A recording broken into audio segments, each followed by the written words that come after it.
Hello, welcome, నమస్తే, welcome to my channel Suswara Souls. ఇవాళ నేను ఒక చిన్న కథ చెప్తానండి. ఆ కథ ఎందుకు చెప్పాను ఏంటి అన్నది మీకు చివరిలో అర్థమవుతుంది. అనగనగనగనగా ఒక రైతు ఉండేవాడు అనమాట. ఒక పేద రైతు. అతని దగ్గర ఒక ఆవు ఉండేదన్నమాట.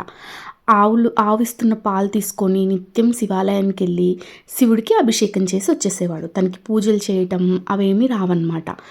జస్ట్ తన దగ్గర ఉన్న పాలను తీసుకెళ్ళి పాలని స్వామికి అభిషేకం చేసి, స్వామి నా దగ్గర ఉంది ఇది మాత్రమే, నేను ఇది మాత్రమే ఇచ్చుకోగలను అని చెప్పి చెప్తుంటాడు.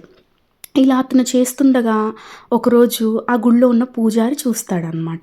చూసి ఏం చేస్తున్నావు, నువ్వు ఎందుకు పాలు అభిషేకం మాత్రం చేస్తున్నావు, నీకు పూజ చేయడం రాదా, పువ్వులేవి, బొట్టు పెట్టలేదేంటి, హారతి ఇవ్వలేదేంటి, అగరబత్తులేవి అవన్నీ అడుగుతాడనమాట.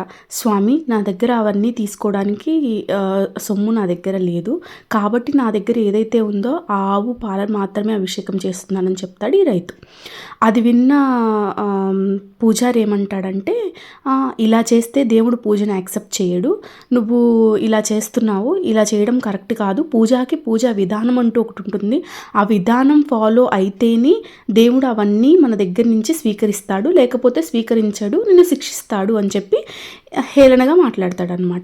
అది విన్న రైతు సైలెంట్గా వినేసి వెనక్కి వచ్చేసి ఇంట్లో పడుకుంటాడు.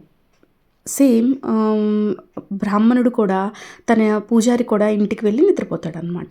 తను నిద్రపోతుండగా ఒకరోజు హఠాత్తుగా కలలోకి శివయ్య వస్తాడు.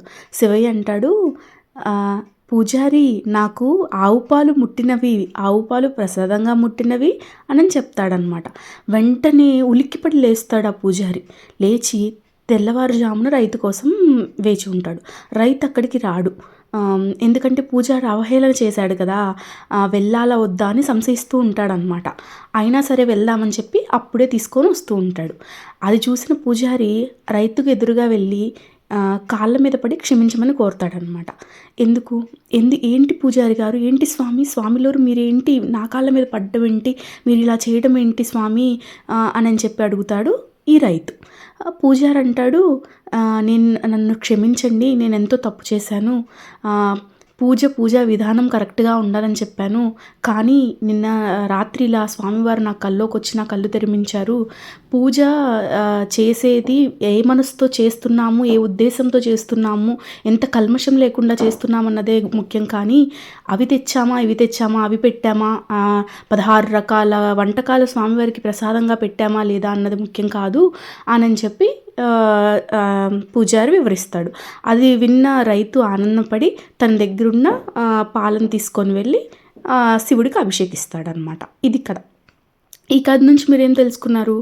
మనం పూజ చేసేటప్పుడు మనం ఎంత నిష్కల్మషంగా మనం దేవుడిని అర్చిస్తాము, పూజిస్తాము అన్నదే ముఖ్యం. అంతేగాని ఇది ఇలా పెట్టామా, తాంబూలం సరిగ్గా పెట్టామా, ఏది ఫస్ట్ చేయాలి, ఫస్ట్ హారతి ఇవ్వాలా, ఫస్ట్ నైవేద్యం సమర్పించాలా, ఫస్ట్ ఏ మంత్రం చదవాలి, మంత్రాలు చదవడం ముఖ్యమేనా, హారతులు ఇస్తే దేవుడు ఆగ్రహిస్తాడా, ముందుది వెనకది ముందు చూస్తే దేవుడు కోపిస్తాడా అని చెప్పి చాలామందికి డౌట్స్ ఉంటాయి అన్నమాట.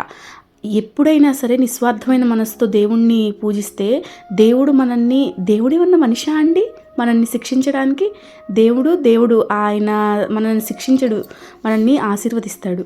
సో దీన్ని బట్టి నేను ఇదంతా ఎందుకు చెప్పానంటే, మొన్న 17వ తారీఖు నవంబర్ 2025 సోమవారం, ఆ రోజు నేను ఉపవాసం ఉన్నాను అనమాట.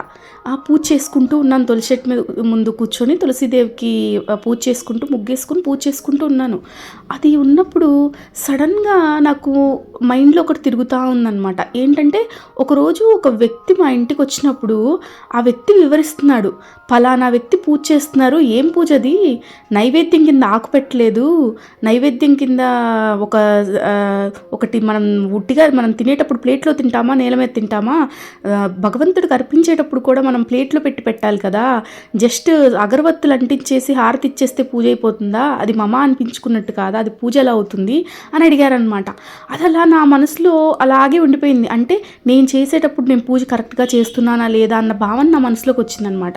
అప్పుడే అలా పూజ చేసుకునేటప్పుడే నాకు వెంటనే అనిపించింది, నేను దేవుణ్ణి ఎలా కొలుస్తున్నానో ఏ మనసుతో కొలుస్తున్నానో ఇంపార్టెంట్, ఏ విధాలుగా సమర్పించి కొలుస్తున్నానన్నది ఇంపార్టెంట్ కాదని నాకు అర్థమైందనమాట. అందువల్ల నేను మీకు కథ ఎక్స్ప్లెయిన్ చేస్తున్నాను. దయచేసి ఎప్పుడు ఎవరైనా సరే మనం గుడికి వెళ్ళినప్పుడు కానీ ఎక్కడైనా వెళ్ళినప్పుడు కానీ వాళ్ళకి తెలియక ఏదన్నా పూజ చేస్తుంటే పూజా విధాన్ని కరెక్ట్ చేయడానికి ట్రై చేయండి. అంతేకాని వాళ్ళని వెక్కిరించడానికో, హేళన చేయడానికో, వాళ్ళ వెనక వెళ్ళి మాట్లాడడానికో ట్రై చేయకండి. అది అస్సలు కరెక్ట్ కాదు. మనకి తెలిసింది ఎదుటి వాళ్ళకి చెప్పడం, మన జ్ఞానాన్ని వాళ్ళకి తెలిసేలా చేయడం. అంతేగాని మనకే తెలుసు, మనమే అన్నిట్లో గొప్ప అనుకోవడం మాత్రం అది కరెక్ట్ కాదు. అందువల్ల ఎవరైనా సరే మీకు తెలిసిన వాళ్ళల్లో ఇలా ప్రవర్తిస్తూ ఉంటే, ఎదుటి వాళ్ళని హేళనగా చూస్తుంటే వాళ్ళకి ఈ వీడియోని ఫార్వర్డ్ చేయండి. అట్లీస్ట్ వాళ్ళు తెలుసుకుంటారు. Intention is matter. మనం ఏ ఇంటెన్షన్తో చేస్తున్నాము అన్నదే దేవుడికి రీచ్ అవుతుంది అన్న విషయం వాళ్ళకి తెలియాలన్నమాట. అది మీకు కనుక ఈ కథ నచ్చినట్టయితే please like, share and subscribe to our channel Suswara Souls. Thanks for watching.